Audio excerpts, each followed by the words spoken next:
Hello everyone, आप सभी लोगों का स्वागत है टीचिंग परीक्षा के आज के इस वीडियो में, जिसके अंदर में फ्रेंड्स हम लोग दिसंबर 2024 के सीटेट के लिए एक विशेष श्रृंखला स्टार्ट कर रहे हैं। मैं आपको बता दूं फ्रेंड कि सोशल साइंस में ये प्रश्नों का महातूफान है। इन प्रश्नों को अगर आप लोगों ने अच्छे से कर लिया तो मुझे नहीं लगता कि आप लोगों के लिए कोई भी प्रश्न जो है वो टफ रह जाएगा, हार्ड रह जाएगा, जिसको आप लोग एग्जाम में सॉल्व ना कर पाए। जिसने भी ये लेक्चर देख लिया, क्योंकि ये प्योरली एनसीईआरटी बेस्ड क्वेश्चंस रहेंगे आप लोगों के, और आपको सिर्फ सीटेट ही नहीं बल्कि आपकी आने वाली जो एग्जाम्स है उसमें भी बहुत ज्यादा काम आएंगे, क्योंकि एनसीईआरटी से निकाले हुए प्रश्न है जो एग्जाम्स में पूछे गए, वो प्रश्न है आप लोगों के इसके अंदर में।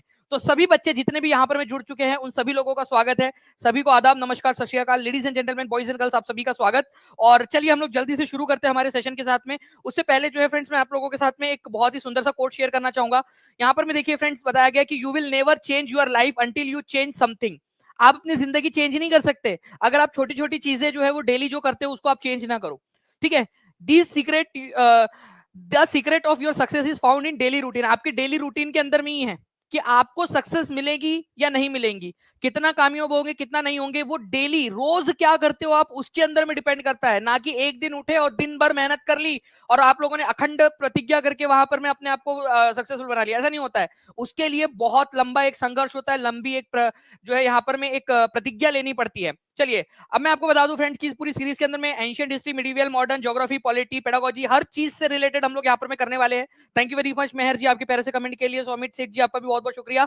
चलिए हम लोग शुरू करते हैं फ्रेंड्स पहले क्वेश्चन के साथ में। देखिए पहला ही क्वेश्चन आप लोगों का जो है ये सीटेट पेपर 2 सोशल स्टडीज में आया हुआ क्वेश्चन है। ध्यान से देखिए आप सभी लोग, आपको जो है मैन्यूस्क्रिप्ट, ठीक है, जिसको पांडुलिपि कहते हैं, और इंस्क्रिप्शन जिसको शिलालेख कहते हैं, उनमें दो प्रश्न दिए गए, आपको बताना है कि कौन सा वाला इनमें से सही है। ठीक है, अब देखिए बहुत ही सिंपल सा क्वेश्चन है। ठीक है, और ये आप लोग ध्यान से समझिए कि मैन्यूस्क्रिप्ट जो होती है, जो पांडुलिपियां होती है ना, ये आपको याद रखना है आमतौर पर ताड़ के पत्तों पर या बर्च नाम का पेड़ होता है जिसको भुर्ज भी बोलते हैं, उसकी छाल के ऊपर में जो है वो लिखी जाती थी। ठीक है, पुराने जमाने में, ये बिल्कुल सही है। और इंस्क्रिप्शन जो थे आप लोगों के, वो हार्ड सरफेस के ऊपर में मेटल या जो आप लोगों के उस तरीके की चीजें होती थी, मेटल या स्टोन, उनके ऊपर में लिखी जाती थी। तो दोनों के दोनों सही है। अब देखिए ध्यान से समझिए आप लोग, लिटरेरी सोर्स के अंदर में अगर मैं बात करूं आप लोगों से मैन्यूस्क्रिप्ट की, पांडुलिपियों की, तो पांडुलिपि, ठीक है, ये आप लोगों की प्राचीनतम जो वैदिक साहित्य हमें मिला है, ठीक है, उनको हम लोग कह सकते हैं ताड़ के पत्तों पर या भुर्ज नामक पेड़ की छाल पर हाथों से लिखी जाती थी। ये देख रहे हो आप लोग, इसको हिंदी में पांडुलिपि कहते हैं और इंग्लिश में कहते हैं इसको मैन्यूस्क्रिप्ट। मैन्यूस्क्रिप्ट में भी देखिए ये क्वेश्चन आया था एग्जाम के अंदर में, मैं टीम से रिक्वेस्ट करूंगा कि वो क्वेश्चन डाल दे, एनसीईआरटी बेस्ड है मैन्यूस्क्रिप्ट। ठीक है, तो मेनू का मतलब जो होता है वो हाथ होता है, हाथ। ठीक है, मेनू का मतलब होता है हाथ। ठीक है, सीटेट के अंदर में ऑलरेडी आ चुका है आप लोगों का फ्रेंड्स। ठीक है जी, चलिए रिवीजन के आप लोगों के लिए ये भी बता दिया गया मुझे टीम के द्वारा कि लास्ट में हम लोग रिवीजन के क्वेश्चन भी रखने वाले हैं। पूरा पूरा सेशन अच्छे से देखिएगा, आपके लिए रिवीजन का भी प्रावधान किया गया है, फास्ट फॉरवर्ड रिवीजन का। ठीक है, तो मेनू का मतलब होता है हाथ, क्योंकि हाथ से लिखे जाते थे। यहाँ पर मैं मेनू का मतलब वो नहीं है कि मेनू मतलब मेनू, मेनू इश्क द लगिया रोग, मेरे बचने दी नहीं उम्मीद, वो वाला मेनू नहीं है ये यहाँ पर मैं मेनू का मतलब है हाथ, लैटिन भाषा का शब्द है, ये याद रखना है आप लोगों ने। ठीक है, चलिए इसका क्वेश्चन रखा गया है आगे में। इंस्क्रिप्शन जो है फ्रेंड्स, शिलालेख आप लोगों के या अभिलेख रिलेटिवली हार्ड सरफेस के ऊपर में लिखे जाते थे। Hard surface, hard hard hard, ठीक है, बहुत हार्ड बहुत हार्ड बहुत हार्ड। तो यहाँ पर मैं याद रखना है आप लोगों ने फ्रेंड्स की जो हार्ड सरफेस होते थे उसके ऊपर में लिखे जाते थे, हार्ड सरफेस, टफ सतह के ऊपर में। ओके, तो कठोर सतह के ऊपर में लिखे जाते थे, जैसे पत्थर, दीवार वगैरह वगैरह, उसको इंस्क्रिप्शन बोला जाता था। नाउ अब इस क्वेश्चन को अगर आप लोग देखना चाहो तो आप वापस से देख भी सकते हो, ताकि आप लोगों की अंडरस्टैंडिंग और अच्छे से हो जाए। मैन्यूस्क्रिप्ट ताड़ के पत्तों पर या भुर्ज नामक पेड़ की छाल पर, या जिसको बर्च बोलते थे इंग्लिश में, उसकी छाल पर लिखी जाती थी, और इंस्क्रिप्शन हार्ड सरफेस के ऊपर में। नेक्स्ट क्वेश्चन की तरफ में आगे बढ़ते हैं हम लोग। बताइए इस पर्टिकुलर क्वेश्चन का आंसर क्या होगा। मध्यकाल में जनजातीय समूह के बारे में बहुत कम जानकारी प्राप्त है। मध्यकाल की जो जनजाति थी, जो जंगल में झिंगा लाला हु करते हुए रहती थी जंगलों के अंदर में, उनके बारे में बहुत कम जानकारी अवेलेबल है। क्यों? ब्रिटिश शासन के स्थापित होने के बाद ही वे लोगों की नजर में आए। मतलब पहले वो नजर में नहीं थे लोगों के बारे में, लोगों को उनको पता नहीं था। वे अलगाव में रहते थे और एकांत में रहते थे। वे उन इलाकों में नहीं रहते थे जहां मध्यकालीन शासक गए। वे लिखित दस्तावेज नहीं रखते थे, इसलिए क्योंकि उनके बारे में, ठीक है, इसलिए उनके बारे में कम जानकारी उपलब्ध है। देखिए फ्रेंड, ट्राइबल लोगों के बारे में, मध्यकालीन ट्राइबल लोगों के बारे में हम लोगों को बहुत ज्यादा जानकारी उपलब्ध इसलिए नहीं है क्योंकि वो रिटर्न रिकॉर्ड नहीं रखते थे। ठीक है, उनका लिखित इतिहास वगैरह नहीं होता था, ओरल ट्रांसमिशन होता था। उनकी जो प्रथाएं थी, कहानियां थी, किस्से थे, और उनके जो भी रीति रिवाज थे वो ओरली ट्रांसमिट होते थे एक जनरेशन से दूसरे जनरेशन। ठीक है, वो कोई लिख के नहीं रखते थे वो लोग, इसी वजह से उनके बारे में हमारे पास में बहुत ज्यादा जानकारी उपलब्ध नहीं है। अगर कुछ लिख के रखते तो हमें उनके बारे में जानकारी उपलब्ध होती।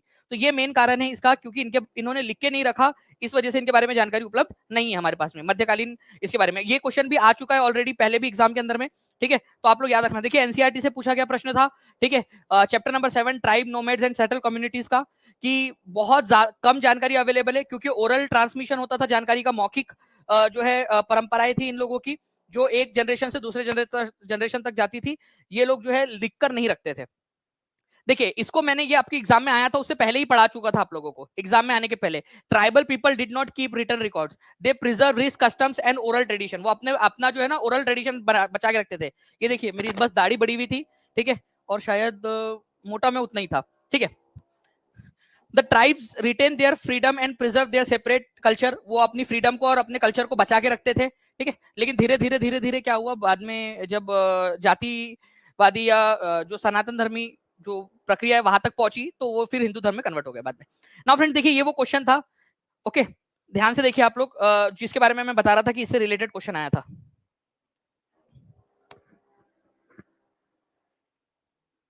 थैंक यू पूनम जी।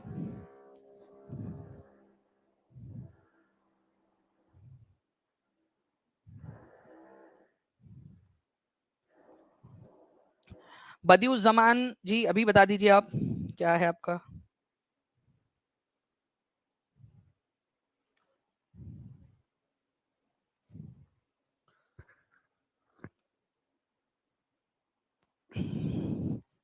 चलो थैंक यू स्नेहा श्रीवास्तव जी, बहुत बहुत शुक्रिया आपके प्यारे से कमेंट के लिए।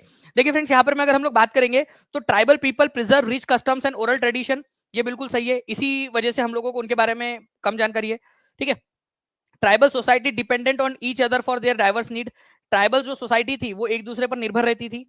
मोस्ट ट्राइबल ग्रुप्स केप्ट जो है रिटर्न रिकॉर्ड्स, अधिकांश जनजातीय समूह ने लिखित दस्तावेज रखा। देखिए फ्रेंड्स यहाँ पर मैं ये वाला गलत है बिल्कुल, अधिकांश जनजातीय लोगों ने लिखित रिकॉर्ड रखा, ये गलत है। यहाँ पर मैं क्या होना चाहिए था आप लोगों का, नहीं रखा, ओके, ये इंपॉर्टेंट है, ठीक है, नहीं रखा, लिखित इतिहास उनका उपलब्ध नहीं है, ये ज्यादा इंपॉर्टेंट है आप लोगों का, कि लिखित दस्तावेज उपलब्ध नहीं है पुराने जमाने के लोगों के, ओके।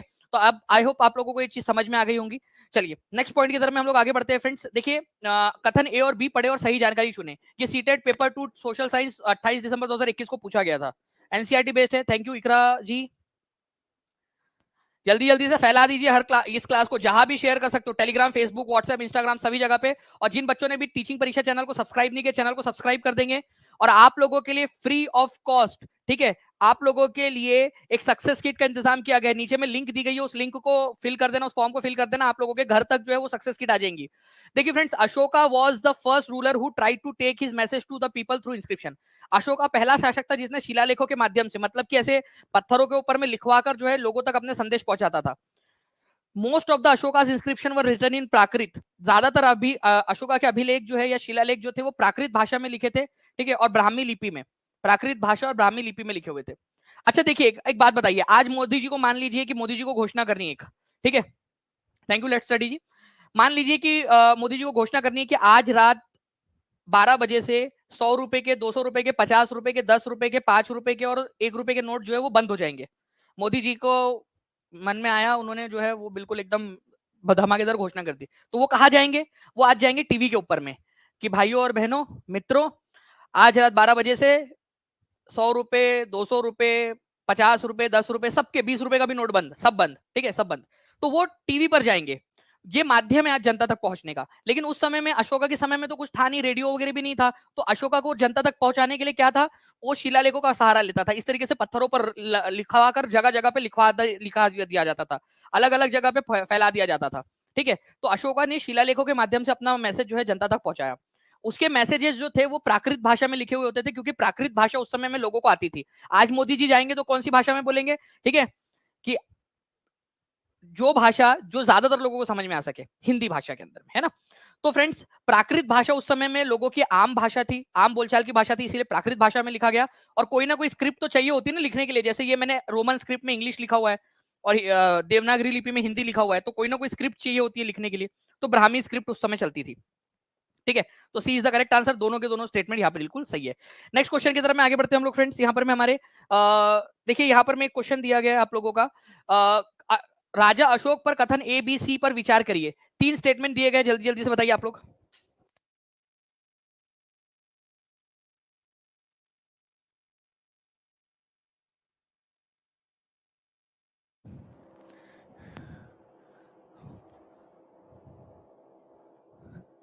चलिए बताइए जल्दी जल्दी से। Ashoka was most famous Magadh ruler. Ashoka जो है वो मगध का राजा था। अशोका जो है वो मगध का नहीं था, ठीक है। अशोका जो है फ्रेंड्स, ये आप लोगों को याद रखना है, ठीक है। ये चंद्रगुप्त वंश, चंद्रगुप्त मौर्य जो था उसका पोता था, तो मौर्य वंश का राजा था ये, मौर्य वंश का। मौर्य, चंद्रगुप्त मौर्य का पोता था ये, ठीक है। तो अशोका एक फेमस मौर्य शासक था, मौर्य वंश का शासक था, ठीक है। मगध महाजनपद अलग है, मौर्य साम्राज्य अलग है, ठीक है। तो मौर्य वंश का था ये, मगध का नहीं था। तो वन, जहां जहां ए को सही माना है उसको काटो। यहाँ पर मैं ए को सही बोला है, काट दो। यहाँ पर मैं भी जो फ्रेंड्स ए को सही बोला है, काट दो, ठीक है। यहाँ पर मैं भी यहाँ पर मैं, अच्छा यहाँ पर मैं जो है वो ए को इनकरेक्ट बोला है, ठीक है। ए को इनकरेक्ट बोला है, इसको नहीं काट सकते, यहाँ पर मैं भी नहीं काट सकते। अब आगे का देखना पड़ेगा, 2 ऑप्शन तो एलिमिनेट हो गए हमारे, ठीक है। अशोकाज इंस्क्रिप्शंस वर इन पाली, पाली भाषा में थे क्या? नहीं, अभी मैंने बताया कौन सी भाषा में थे, आप लोग कमेंट करके बताएंगे जल्दी से, कौन सी भाषा में थे। एक बार ट्राई तो करो, एक बार जल्दी जल्दी से ट्राई करेंगे आप सभी के सभी लोग। और जितने भी लोग चाहते हैं कि ऐसे ही मैं पूरा आपको पढ़ा दूं, हर एक जगह पे, टेलीग्राम, फेसबुक, व्हाट्सएप, इंस्टाग्राम, सब जगह पे फैला देंगे आप सभी लोग। और अगर ज्यादा से ज्यादा बच्चों का यहाँ पर मैं रिस्पॉन्स रहा तो मैं आगे में और ज्यादा बड़ी बड़ी क्लासेस आप लोगों के लिए लेता रहूंगा, ठीक है। तो यहाँ पर मैं Ashoka's inscriptions were written in Prakrit language, सभी लोग लिखिए प्राकृत लिखेंगे। हर कोई बच्चा मेरे को कमेंट में प्राकृत लिखते हुए देखना चाहिए। यहाँ पर मैं प्राकृत भाषा में था, तो ये भी गलत है, तो बी भी गलत है आपका। तो देखो यहाँ पर मैं बी को करेक्ट बोला है, तो ये ऑप्शन एलिमिनेट हो गया। ऑप्शन एलिमिनेशन की निंजा टेक्निक, आंसर हो जाएगा आप लोगों का friends option number C. A and B are incorrect, and वो सी का तो बाद में देखा जाएगा, ठीक है। अब वो ऑप्शन बचे ही नहीं, तो सी करेक्ट ही होगा आपका, ठीक है। अशोका एकमात्र ऐसा राजा था जिसने जीतने के बाद में भी अपना राज्य वॉर छोड़ दिया था। वो पता है ना आप लोगों को, कलिंग का युद्ध हुआ था, कलिंग के युद्ध के बाद में उसने लड़ना छोड़ दिया था। तो कौन सा युद्ध था जिसके बाद में उसने लड़ना छोड़ दिया था? कलिंग का युद्ध के बाद में। तो वो एकमात्र राजा है पूरी दुनिया का जिसने लड़ाई जीती और उसके बाद में लड़ना छोड़ दिया, ठीक है। लड़ाई जीती और लड़ना छोड़ दिया। चलिए नाउ फ्रेंड्स, बस बासवन्ना, अल्लामा प्रभु और अक्का महादेवी किसके प्रतिपादक थे?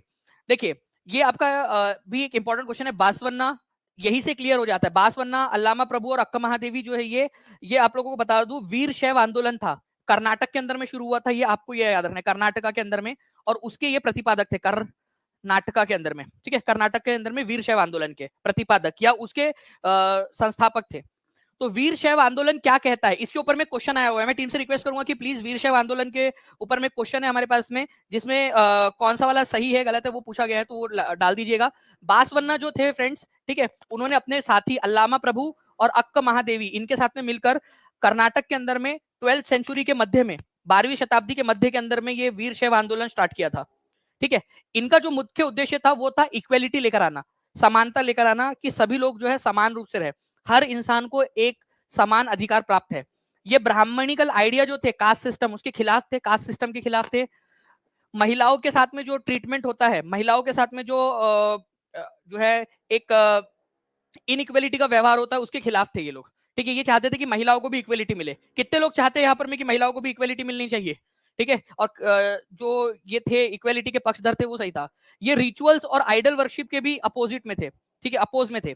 मतलब कि ये चाहते थे कि कोई ओम भट्ट स्वाहा कर्म कांड वगैरह ना हो, और मूर्ति पूजा जो है उसके भी विरोध में थे ये, ठीक है। तो आपको ये याद रखना, अभी थोड़ी देर में आप लोगों को एक क्वेश्चन आएगा, ठीक है, आपको बताना है। मैं मैं 4 क्वेश्चन आपसे पूछता हूं, ठीक है। चलो, अब आप लोगों में हमें क्या बैरियर, 4 क्वेश्चन पूछूंगा, मेरे को बताओ वीर शैव आंदोलन के सबसे बड़े जो है प्रतिपादक या उसके संस्थापक कौन थे? यहां से देखो, कौन ने, किसने स्टार्ट किया था वीर शैव आंदोलन? बासवन्ना ने स्टार्ट किया था, ठीक है। उनके साथी थे अल्लामा प्रभु, अक्का महादेवी, कर्नाटक में इन्होंने स्टार्ट किया था। ये लोग किसके पक्षधर थे? इनइक्वेलिटी या इक्वेलिटी, दोनों में से क्या था? ये समानता या असमानता, कौन किसके पक्षधर थे? ये समानता के पक्षधर थे, सबको समान रखना चाहते थे, इक्वेलिटी के पक्षधर थे। क्या ये कास्ट सिस्टम और वुमेन को इल ट्रीटमेंट के पक्ष में थे या उसके अपोज में थे?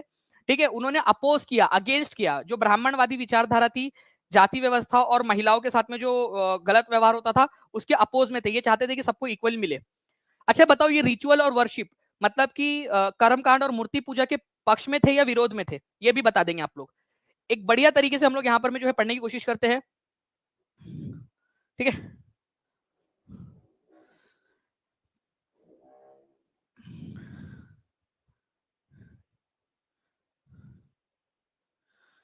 चलिए, तो आप लोगों का जो है फ्रेंड्स यहाँ पर में क्वेश्चन आ चुका है। अब आप लोग इसका आंसर करिए। मैं टीम से रिक्वेस्ट करूंगा कि फुल स्क्रीन के अंदर में मतलब यही रहने दीजिए अभी।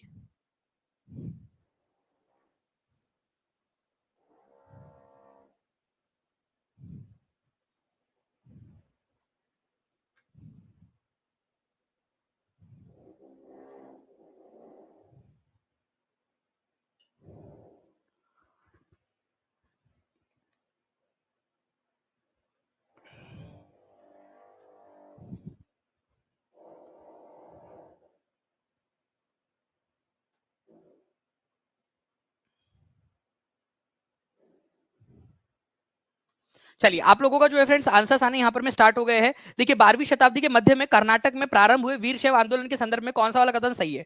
इसने जाति और नारी, देखो कौन सा वाला सही है बोल रहा है, जाति और नारी के प्रति व्यवहार के बारे में जो ब्राह्मणवादी विचारधारा थी उसके विरुद्ध तर्क दिया, उसका उसका विरोध किया।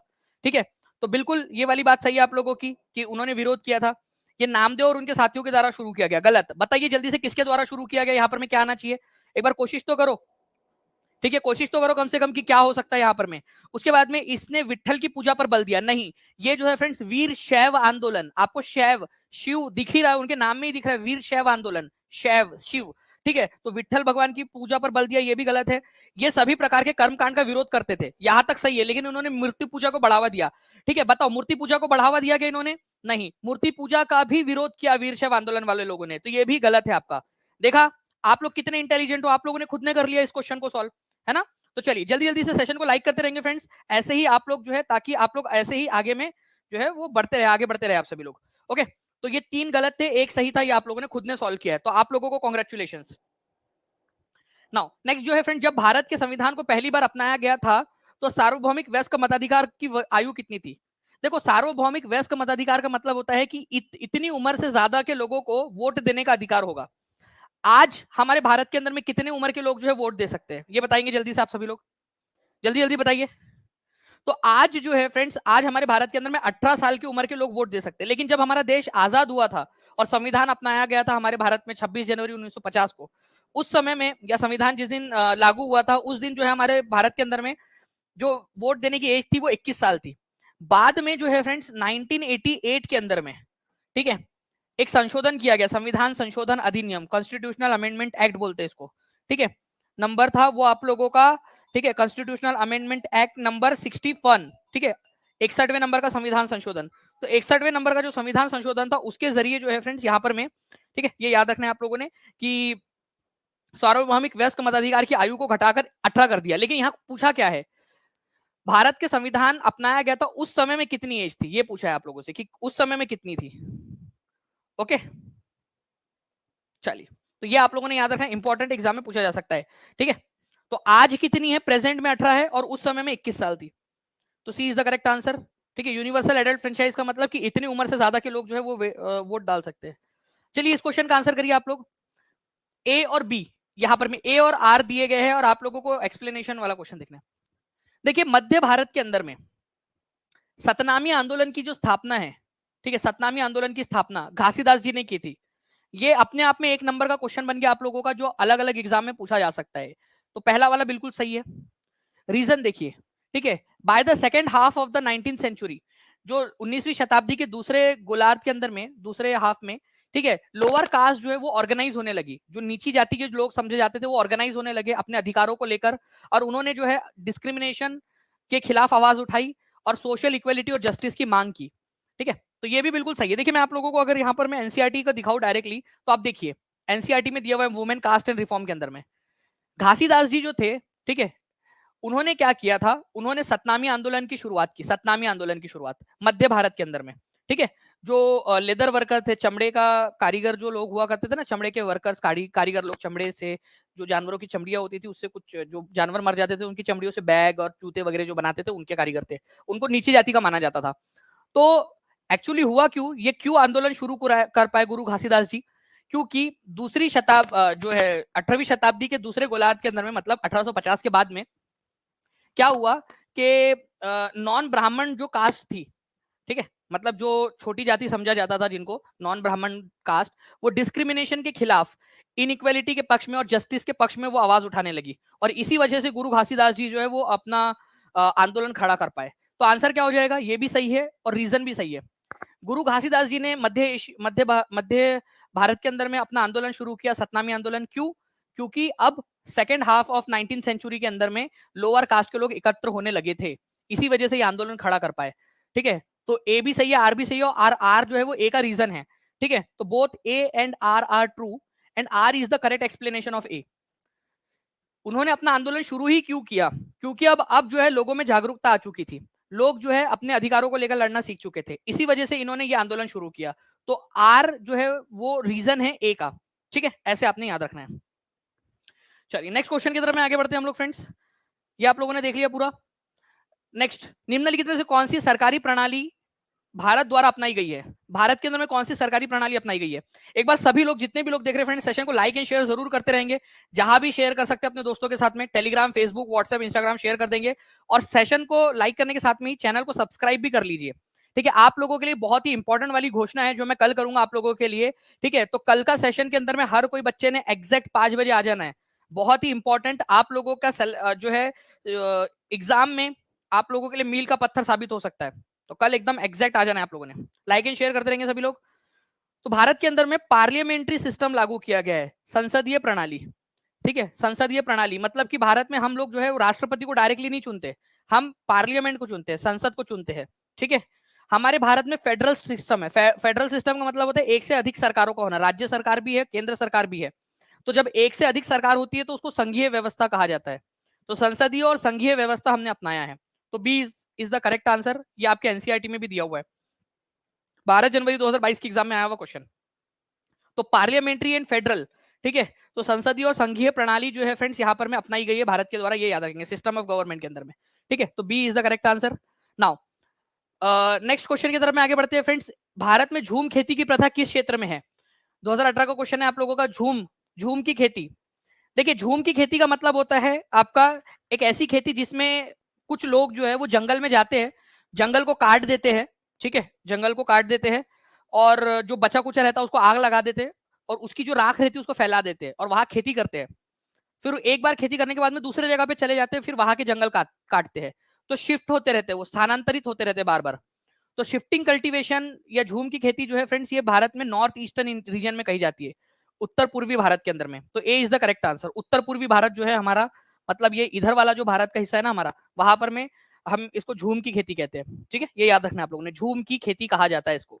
ए is the correct answer. Next question की तरफ में आगे बढ़ते हैं हम लोग फ्रेंड्स। यहाँ पर में इसी को आप लोग जो है फ्रेंड्स कर्तन और दहन की खेती भी कहते हैं। क्या कहते हैं इसको? कर्तन और दहन की खेती। ये याद रखेंगे आप सभी लोग। ठीक है, इसको कहा जाता है slash and burn agriculture, slash and burn. यहाँ पर में आप लोग देख सकते हो। ठीक है, स्लैश एंड बर्न, कर्तन और दहन, ठीक है, की खेती। और slash and burn, slash and burn क्यों? क्योंकि पहले पेड़ों को काटा जाता है, स्लैश कर दिया जाता है, स्लैश। ठीक है, और उसके बाद में बर्न किया जाता है, फिर उसको आग लगा दी जाती है। ठीक है, तो ये याद रखना है आप लोगों ने, स्लैश एंड बर्न, ये इस तरीके से आपको याद रखना है। चलिए नाउ फ्रेंड्स, स्थानांतरित खेती और घुमंतु पशुचारण किसके उदाहरण है? अब देखिए, स्थानांतरित खेती, ठीक है, स्थानांतरित खेती हमारे पूर्वजों के द्वारा की जा रही है। ठीक है, जो हमारे जंगल में रहते थे हमारे पूर्वज, वो एक जगह से दूसरी जगह ऐसा घूम घूम के खेती करते थे।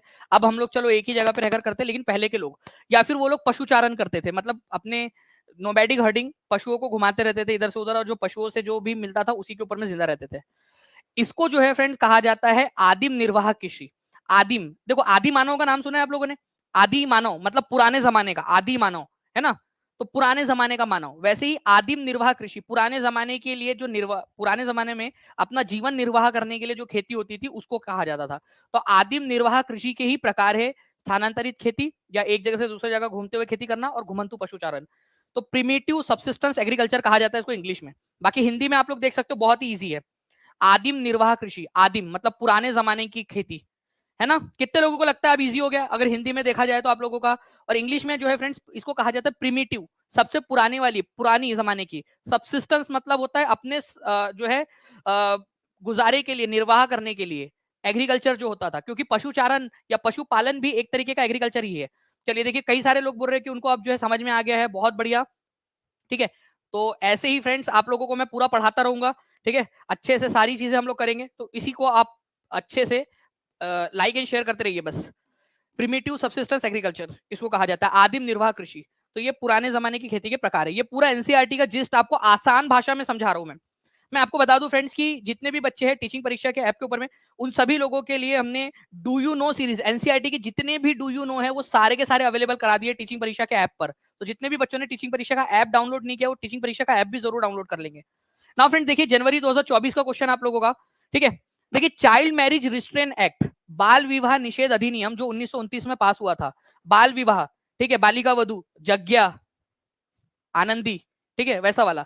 तो आप लोगों का जो है फ्रेंड्स बालिका वधु टाइप का जो था बाल विवाह निषेध अधिनियम, उसको ताकि बाल विवाह को रोका जा सके, ठीक है। तो उसमें 1929 में जो कम से कम उम्र थी कि इससे कम उम्र के लोग जो है आप लोगों के शादी नहीं कर सकते, तो वो कौन सी एज थी?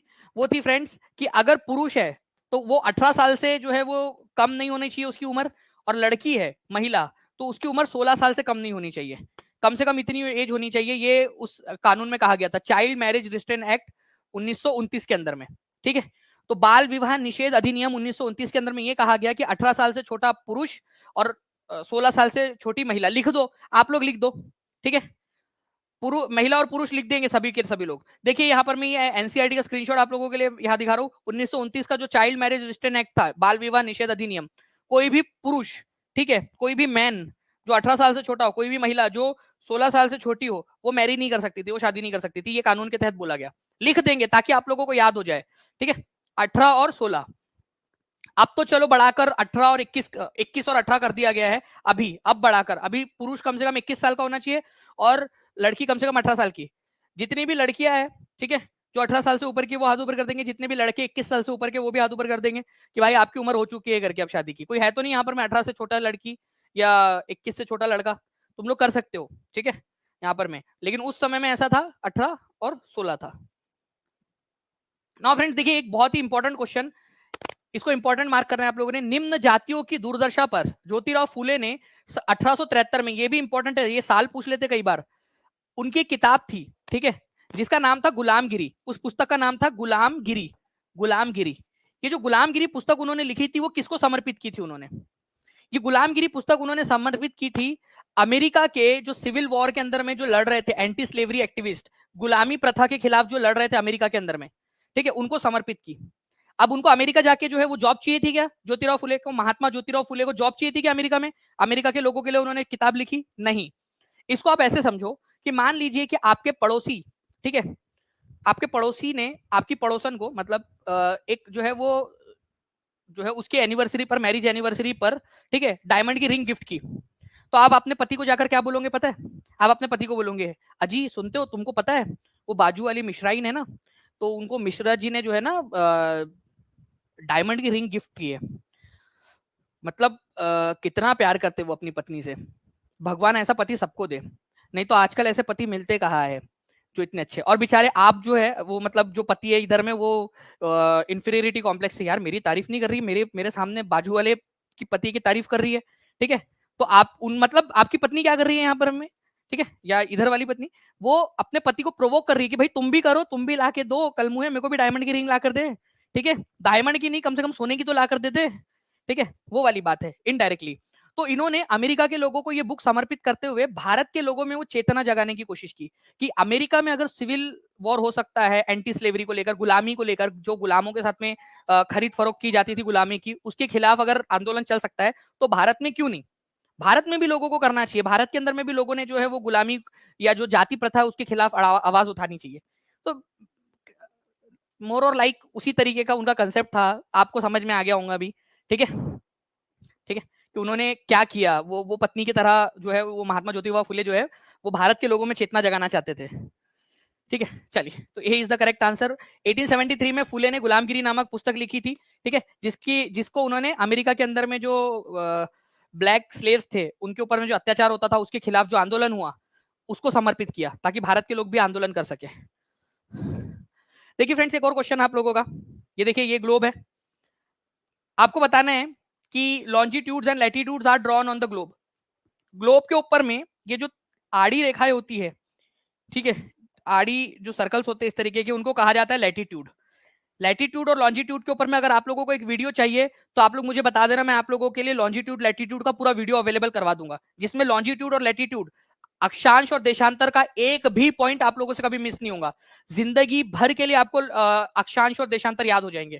ठीक है, हमारी जो अर्थ है वो अपने एक्सिस पर टिल्टेड है, देखो पूरी सीधी नहीं है, वो आड़ी होकर ऐसी घूम रही है यहाँ पर, मैं पुष्पा की तरह, पहले ऐसी थी, ठीक है, फिर पुष्पराज, झुकेगा नहीं मैं, लेकिन झुका हुआ है।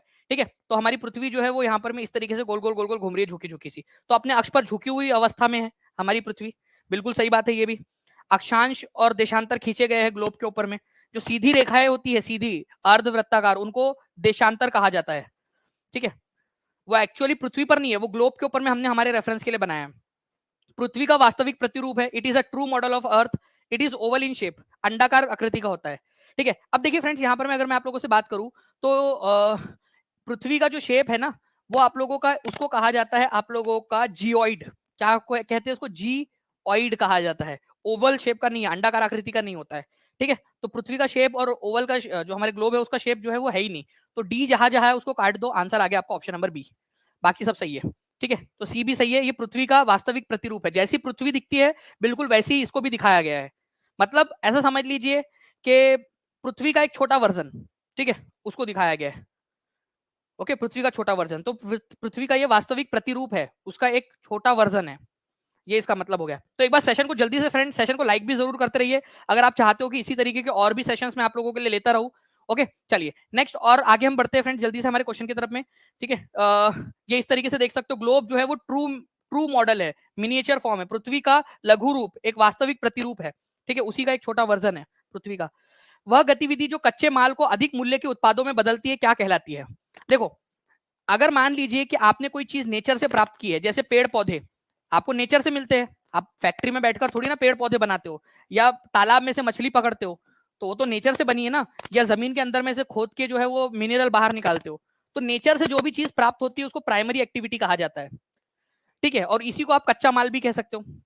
फिर कच्चे माल को आप जो है अधिक मूल्य की उत्पादन वाली चीज में बदल देते हो मैन्युफैक्चरिंग करके। ठीक है, जैसे कि गन्ना मिला तो उससे शक्कर बना दिया आप लोगों ने, कपास मिला तो उससे कपड़ा बना दिया, ठीक, गेहूं मिला तो उससे ब्रेड बना दिया, तो ये कहलाता है सेकेंडरी एक्टिविटी, द्वितीय गतिविधि, इसको कहते हैं सेकेंडरी एक्टिविटी या द्वितीय गतिविधियां।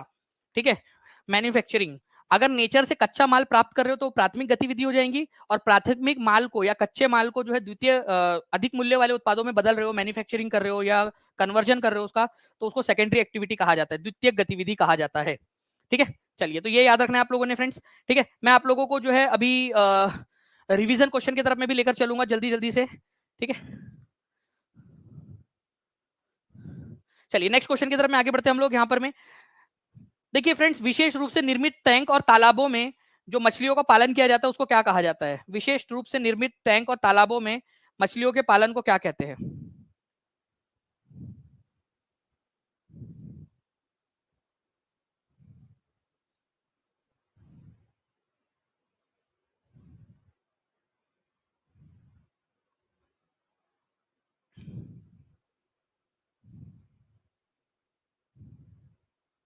चलिए देखिए फ्रेंड्स, यहाँ पर मैं अगर मैं बात करूं, विशेष रूप से निर्मित टैंक और तालाब में मछली का प्रजनन जो हम लोग करवाते हैं उसको कहा जाता है पिस्सी कल्चर। ठीक है, एक एनसीईआरटी के अंदर में इसका पूरा दिया हुआ है आप लोगों को, देखिए एग्रीकल्चर मतलब अनाज उगाना, क्रॉप्स उगाना, ये सारा एग्रीकल्चर आता है आप लोगों का।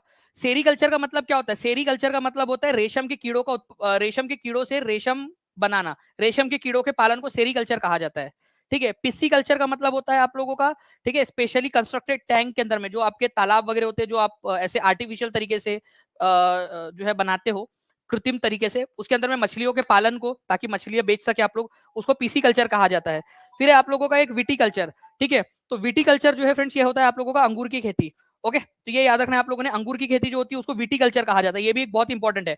ये आप लोगों का जो है फ्रेंड्स बहुत सारे एग्जाम में आ चुका है, इवन जोड़ियां मिलाने के फॉर्म में भी आ चुका है। हॉर्टिकल्चर का मतलब होता है आपका वेजिटेबल्स, फ्लावर्स और फ्रूट्स को उगाना, हॉर्टिकल्चर कहलाता है। ये एनसीईआरटी में दिया हुआ डायरेक्टली, कभी भी आप लोगों से एग्जाम के अंदर में पूछा जा सकता है। सभी लोग तैयार रहिए, मैं अभी आप लोगों के साथ में जो है फ्रेंड्स एक रिवीजन भी लेने वाला हूँ, जल्दी से फास्ट फॉरवर्ड हम लोग रिवीजन भी करेंगे। ठीक है, चलिए अभी एक दो क्वेश्चन और, उसके बाद में रिवीजन करेंगे हम लोग पूरी की पूरी, सभी लोग तैयार रहिएगा। Agriculture, sericulture, pisciculture, viticulture, horticulture, आप लोगों को टीचिंग परीक्षा का टेलीग्राम ग्रुप ज्वाइन कर लेना है फ्रेंड्स, वहां पर में भी बहुत सारी जानकारी मिलेंगी। और आप लोगों को टीचिंग परीक्षा के ऐप के ऊपर में, ठीक है, ये पीडीएफ और उसकी टेस्ट टीचिंग परीक्षा के ऐप के ऊपर में मिलने वाली है, तो टीचिंग परीक्षा का ऐप सभी लोग डाउनलोड कर लीजिए, ठीक है। ओके, सभी के सभी लोग टीचिंग परीक्षा का ऐप डाउनलोड कर लेंगे, वहां पर में आपको बहुत सारी चीजें मिल जाएगी। चलिए, नाउ अकबरनामा के अनुसार सूबेदार ने कौन सा पदभार संभाला था? अकबरनामा, अब देखिए अकबरनामा एक पुस्तक है जिसको लिखा था तुम्हारे चचा के लड़के अबुल फजल ने, ठीक है, अबुल फजल, अबुल फजल जो अकबर का बहुत अच्छा दोस्त भी था और उसका दरबारी भी था। इसने अकबरनामा को 3 पार्ट में डिवाइड किया था, 3 पार्ट्स में, ठीक है। तो उसने अकबरनामा का जो तीसरे नंबर का पार्ट था जिसको आईने अकबरी कहा जाता है, उसमें बताया है कि कौन से अधिकारी को किस नाम से जाना जाता था, ठीक है। तो यहां पर मैं आप लोग देखिए फ्रेंड्स की साम्राज्य जो है कई सारे प्रांत में बटा हुआ था, जैसे हमारा भारत है आज, ठीक है, अलग अलग राज्यों में बटा हुआ है। वैसे ही उस समय में भी अकबर के समय में प्रांत जो है प्रांतों में बटा हुआ था। हर प्रांत को सूबा कहा जाता था, सूबा। जो सूबे का प्रमुख होता था उसको कहते थे सूबेदार, ठीक है। आपके सूबे का सूबेदार कौन है? अभी आपके सूबे का सूबेदार कौन है ये बताइए आप लोग। आप कौन से सूबे से बिलोंग करते हो? कोई ना कोई सूबे से बिलोंग करते होंगे ना, मतलब कौन से राज्य से बिलोंग करते हो, ये है इसका मतलब यहां पर मैं। ओके, कौन से सूबे से बिलोंग करते हो आप लोग बताइए, कौन से राज्य से बिलोंग करते हो? तो अकबर के समय में सूबे में बटा हुआ था। हर सूबे के सूबे प्रमुख को सूबेदार कहते थे, जो राजनीतिक और सैनिक गतिविधियों की देखभाल करता था। हर हर प्रांत के अंदर में, हर सूबे के अंदर में एक वित्तीय अधिकारी भी होता था जो दीवान कहलाता था, जो पैसे की देखरेख करता था। दीवान साहब, पैसे का चेक रिलीज कर दीजिए, ठीक है। कई सारी मूवीज में भी आपने देखा होगा ना, नाम ऐसे ही बोल देते दीवान साहब टाइप का, वैसा। तो दीवान। उसके अलावा और भी बहुत सारे थे, जैसे कि मिलिट्री पे मास्टर जो होता था, जो सैनिकों को पैसे देता था, उसको बख्शी कहते थे। जो धार्मिक मामलों का अधिकारी होता था उसको सदर बोलते थे। मिलिट्री कमांडर को फौजदार और पुलिस मैन को कोतवाल। वो कोतवाल आपको पता हो ना, आज भी कोतवाली नाम सुना होगा आप लोगों ने, कि लोग बोलते हैं कोतवाली जा रहे करके, तेरे को कोतवाली का रास्ता दिखा दूंगा। और वो जो पुलिस ऑफिसर होता है उसको कोतवाल बोलते हैं, पुलिस कमांडर को, ठीक है। चलिए, कई सारे लोग देखिए बता रहे अलग अलग जगह से, जहां से भी आप लोग हो, ठीक है, बहुत बढ़िया। अब देखिए इस क्वेश्चन का आंसर क्या होगा। सूबेदार कौन सा कार्यभार संभालता था? सूबे का प्रमुख होता था और पॉलिटिकल और मिलिट्री फंक्शन वो संभालता था उस सूबे के, ठीक है। पॉलिटिकल और, देखो मैंने बताया ना आपको कि हर सूबे में एक सूबेदार होता था, राजनीतिक और सैनिक गतिविधियां संभालता था वो। चलिए, बहुत बढ़िया। अलग अलग जगह से है, जल्दी जल्दी से लिखते जाएंगे आप लोग कहाँ कहाँ से हो। सेशन को लाइक एंड शेयर भी कर देंगे फ्रेंड। टीचिंग परीक्षा चैनल को सब्सक्राइब कर दीजिए, और टीचिंग परीक्षा ऐप पर आपको पीडीएफ भी मिलेंगी और उसकी टेस्ट भी मिलेंगी, ठीक है। चलिए, नाउ फ्रेंड्स, अब हम लोग जो है यहाँ पर में आपके रिवीजन की तरफ में आगे बढ़ते हैं जल्दी से, ठीक है। आपको जितने भी रिवीजन वाले क्वेश्चन है, फास्ट फॉरवर्ड में आप लोगों को रिवीजन अब यहाँ पर मैं करवा देता हूँ जल्दी जल्दी से, ठीक है, ताकि रिवीजन के क्वेश्चन जो है आप लोग इसको कर सके, ठीक है। रिवीजन के लिए तैयार है सभी लोग? हाथ ऊपर कर दीजिए जल्दी से। और फास्ट करेंगे हम लोग एकदम रिवीजन, एकदम फास्ट वाली, ठीक है। ये मृत सागर से और बाकी सारी चीजों से मैं आगे मैं आप लोगों को स्टार्ट करूंगा कल वाले लेक्चर के अंदर में, और बहुत सारे पॉइंट्स आपको समझाऊंगा, ठीक है। चलिए, रिवीजन के लिए तैयार हो जाइए। देखिए फ्रेंड्स, सबसे प्रारंभिक पांडुलिपि कहाँ लिखी गई थी? पांडुलिपिया, पांडुलिपिया जो है फ्रेंड्स आप लोगों की कहाँ लिखी जाती थी? स्टार्टिंग से जो बच्चा जुड़ा हुआ है वो आंसर कर पाएगा अच्छे से, ठीक है। तो पांडुलिपिया जो है फ्रेंड ताड़ पत्तों पर लिखी जाती थी, ताड़ पत्तों पर। ताड़ के पत्ते जो होते थे ना, पत्री, ताड़ पत्ती, उसके ऊपर में लिखी जाती थी। ये याद रखना आप लोगों ने। पहला आपका रिवीजन का क्वेश्चन, रिवीजन के अंदर में कितने आपके स्कोर आ रहा है बता देना। R1 किसका सही हुआ है?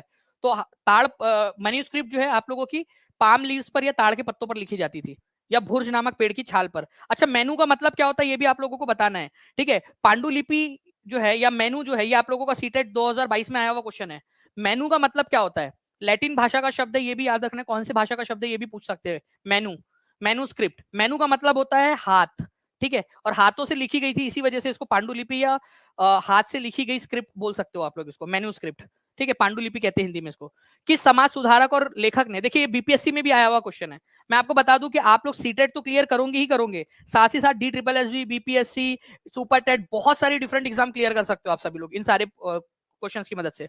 तो गुलामगिरी नामक पुस्तक जो है वो किसने लिखी थी?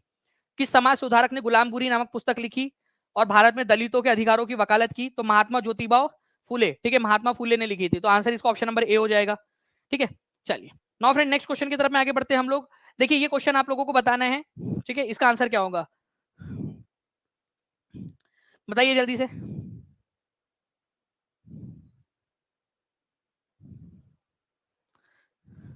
देखिए इसका, इस पर्टिकुलर क्वेश्चन के अंदर में बोला गया globe is a true model of earth. True model या मिनिएचर फॉर्म है। मैंने आपको बताया था कि वो उसका सच्चा मॉडल है या लघु रूप है, जैसे हमारी पृथ्वी है उसी का छोटा रूप है ये। Globe can be of varying size, छोटा ग्लोब भी हो सकता है, बड़ा भी हो सकता है। जैसे देखिए मेरे पास में यहाँ पर में जो है फ्रेंड्स एक छोटा ग्लोब है, ठीक है, यहाँ पर में आप देख सकते हो ये छोटा ग्लोब है। अब आपके पास में हो सकता है बड़े लेवल का ग्लोब हो, बड़ा आकार का, तो ग्लोब जो है वो अलग अलग आकार के हो सकते हैं, ठीक है। On the globe countries continent and oceans are shown in their correct size, उनके जो है साइज के अंदर में दिखाया जाता है उनको, ठीक है, उनके करेक्ट साइज जो है उसके अंदर में आपको दिखाया जाता है, ऐसा बोल रहा है। It is fixed and can not be rotated. सबसे पहली बात तो ग्लोब जो है वो रोटेट हो सकता है, आप खुद देख सकते हो, जैसे यहाँ पर मैं अगर ये दिखाऊं आपको, तो ग्लोब जो है वो रोटेट हो सकता है इस तरीके से, फिक्स नहीं होता वो। तो ये वाला पॉइंट बिल्कुल गलत है, ठीक है, ये बिल्कुल गलत है। तो जहां जहां डी है उसको काट दो, काट दो, काट दो, आंसर आपका ऑप्शन नंबर ए हो जाएगा, ठीक है, ये याद रखेंगे आप सभी लोग।